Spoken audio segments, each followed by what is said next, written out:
Pycharm is a modern Python IDE. In this video, we'll install Pycharm and verify that we can compile, run, and debug Python using a Hello World example. So first off, I assume you have Python installed, and if you don't, install it now, and you can verify the version. Python minus version here on this terminal window in Ubuntu, it tells me I have version 2.7. So 2.7 is a more recent version. Version 3 will work as well. You'll have that option to choose which version when you install Pycharm and create a project. Now, Pycharm also requires a JRE, a Java runtime environment. And in my case, since I'm running Ubuntu, I can use apt-get and I can install the default JRE. Now, I already have it installed in my system, so it should go fairly quickly. So it tells me it's already at the newest version, so I'm all set. Now I can go to the Pycharm website. So the company that makes Pycharm is called JetBrains. So jetbrains.com/pycharm/download.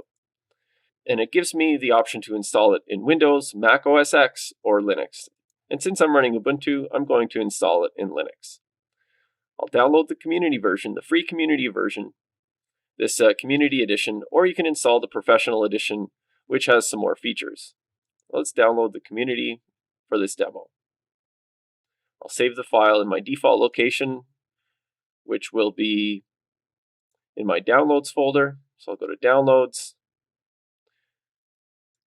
I'll open it up with the archive manager and I'll extract it to my home folder.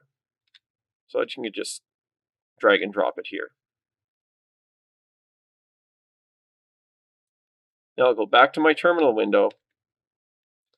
I'll go into Pycharm community, and in the bin folder, there's a Pycharm script, pycharm.sh, which I can run pycharm.sh.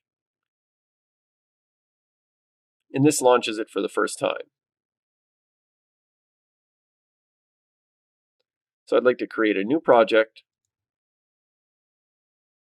And I'm going to call this project. It's going to go into my home folder, Pycharm projects, Hello World.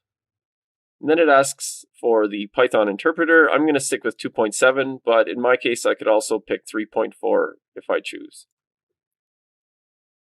So it's creating it, the project. Now, the first time you run it, there's a little bit of work that goes in behind the scenes. You can see there's a process running here. It's just doing some indexing and building my system accordingly. Once that completes, I'll right-click on my project,